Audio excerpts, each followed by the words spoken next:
person drinking tea over there. Isn't that Yelan? Oh, looks like she's having some kind of tea party with friends. We're just in time. Aren't we gonna go say hi? Well, Officer Edler, after all that work, I think we've got them this time. Might take a few days to wrap up things in the field. In the meantime, I think you've earned yourself a break. Much appreciated, Miss Yelan. This case really took it out of me. 13 strongholds. One thieving weasel after another. We rounded up so many people, you almost start to hope a few were innocent, just to balance it out. I'm just glad we finally took down these crooks. Anyway, I'm gonna drop in on that old classmate of mine in Chaoying Village and reminisce about old times. Don't forget to take some tea and dim sum back to your friends at the Maison Gardiennage.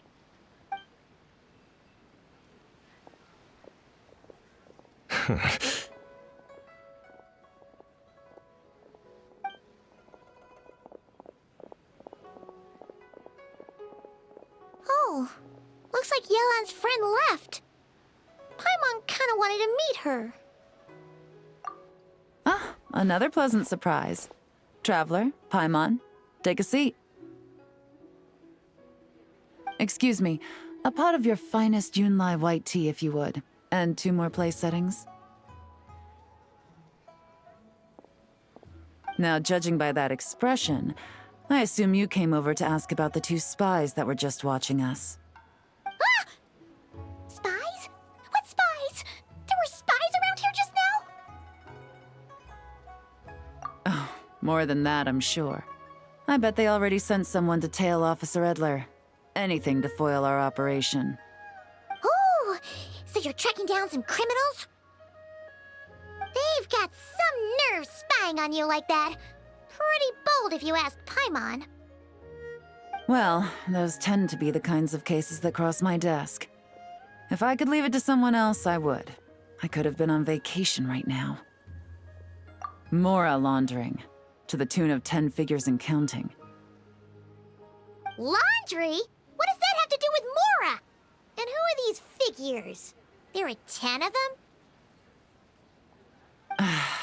In layman's terms, a certain merchant in Fontaine possesses a large amount of Mora obtained through illicit means.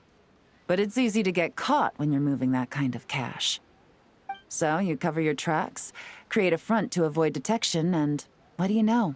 Your illegal Mora now looks completely legit. And this merchant's front of choice? Fine art and antique auctioneering.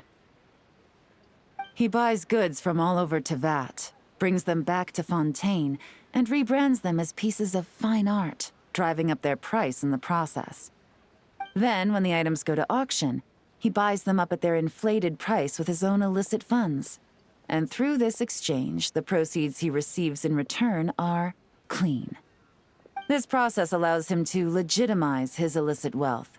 He even launders Mora for other criminals as well, a business which earned him the title the Dark Financier. That's to be expected, I suppose. In Chenyu Vale, you can get your hands on exquisite antiques without breaking the bank. Tea sets, porcelain, jade, statues, all easily marketed as pieces of fine art. Liyue goods being used in illicit underground schemes poses a real threat to our trade standing in the long run. So, instead of getting to enjoy my long-awaited vacation in Fontaine, it's back to work for me. Okay, Paimon thinks she gets it now. It's like moving Mora from one hand to the other. In other words, just disguising where it originally came from. But if you know what this merchant is up to, shouldn't it be pretty easy to catch him? You go to the auction, wait for him to appear, then nab him right as he goes to purchase his expensive piece of Liyue art. Not a bad plan, Paimon. But there are too many loose ends. If you were the mastermind behind this whole scheme, would you really expose yourself as the face of the operation? Oh, yeah. You wouldn't want to us instead. Like, if Paimon was the bad guy, she'd send the Traveler. No, wait! Even if Paimon turned bad, the Traveler would never. Paimon would need, like, a group of minions or something.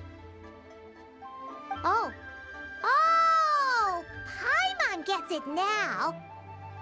Even if you track down the goods, if this dark financier guy isn't the one doing the buying at the auction, you won't catch him. It's not just a matter of who's at the auction. You also have to source the goods, transport them back to Fontaine, get them to the auction house, none of which are tasks he performs himself. He has a whole crew to hide behind. Tracking down the goods is already complicated enough. They change hands so many times, the trail is almost impossible to follow. So the most logical course of action is to play the long game. You start small. You find someone you can follow behind all the smoke screens, who'll lead you straight back to the dark financier himself. Wait, so you were just pretending? And to think, Paimon thought all that stuff about wrapping up the case and taking a break was actually true. Right you are, Traveler. Working with the Millilith and Officer Edler, we managed to launch attacks on all of the Dark Financier's strongholds, which allowed us to nab most of his crew. Those spies just now were his most important agents, the two people he trusts to have direct contact with him. The first is Corday, a senior member of the Fontaine Antique Association, in charge of auctioning off the goods.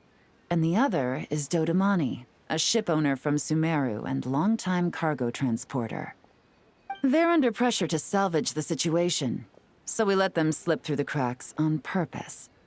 The goal is to make them think that, by some stroke of luck, they're in the clear and have room to act. They think keeping tabs on Officer Edler will allow them to operate under her radar and get whatever remains of their goods out of Liyue. But little do they know, while their attention's fixed on her, I'll be secretly gathering the intel that's gonna bring them crashing down. So, interested in coming along for the ride? I'm curious how you take to this line of work. Could be some potential there. Yeah, we kind of stumbled into this whole thing, but now we're a part of it too. Let's do it! For Yelan, for the people of Chenyavale, and for, the Liyue business world! I admire your selflessness, Traveler and Paimon. Let me be the one to look out for your self-interests, then. Namely, your payment. How about we do this the Fontainian way? You'll get exactly what a top agent receives for a dangerous field mission. Getting started is always the hardest part, but luckily, I have a lead. The Dark Financier's crew is even more on guard than usual, so our best bet is to do some counter-surveillance to get on the right track. And I think I know just the place to start. Let's head northeast and see if I'm right.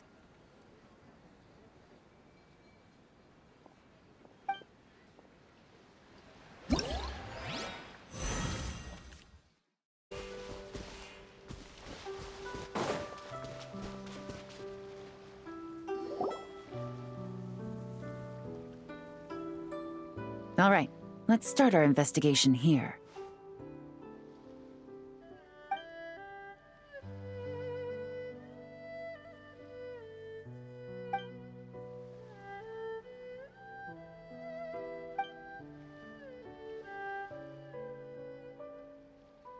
So, we can all agree this is just a normal stretch of wilderness, right?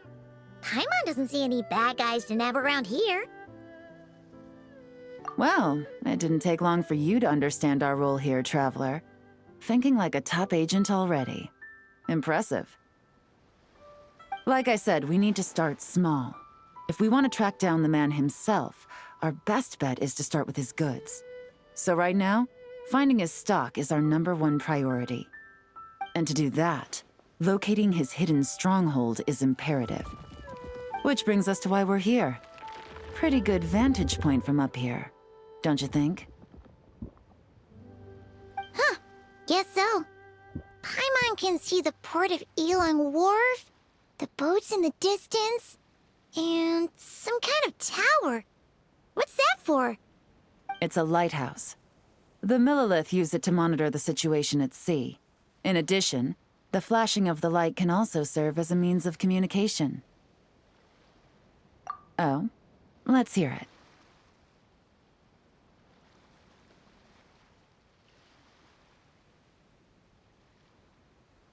Not too far off at all, traveler.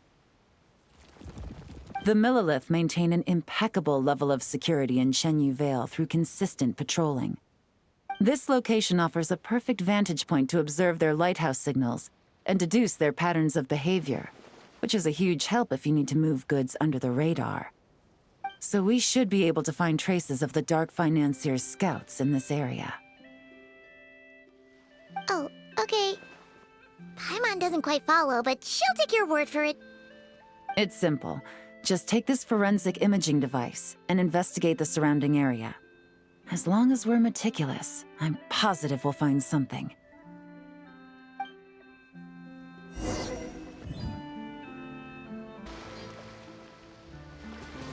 Well, all set? Remember, an eye for detail is key. Clues are often hidden in plain sight.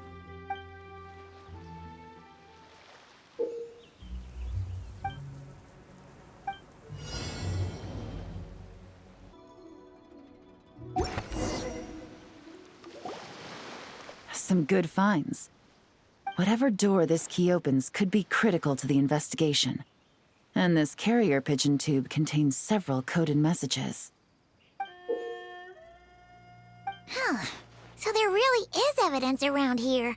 It's like these guys aren't even afraid of getting caught. What if the Millilith noticed them spying and decided to investigate?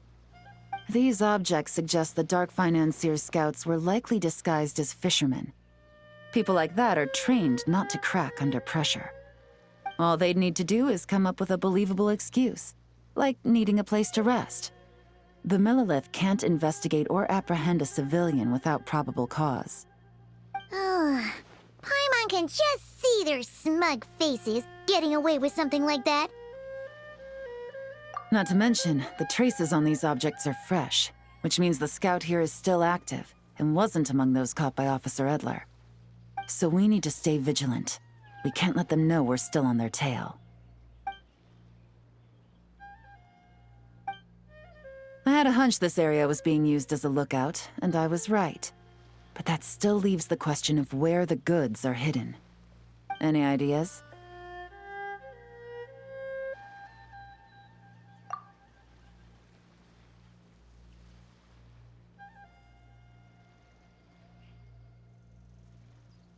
Spot on again, traveler.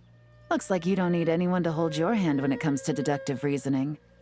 Given a carrier pigeon's speed, the two locations should be close enough to deliver messages quickly. That means the base we're looking for should be within a certain radius. Ruling out areas within line of sight of the lighthouse, as well as places with a lot of foot traffic. That just leaves the shallows to the north of Mount Mingyuan? That certainly sounds plausible. You have the cover of the mountains, and the advantage of hiding right under the authorities' noses. Well, our next destination is decided then. Let's go.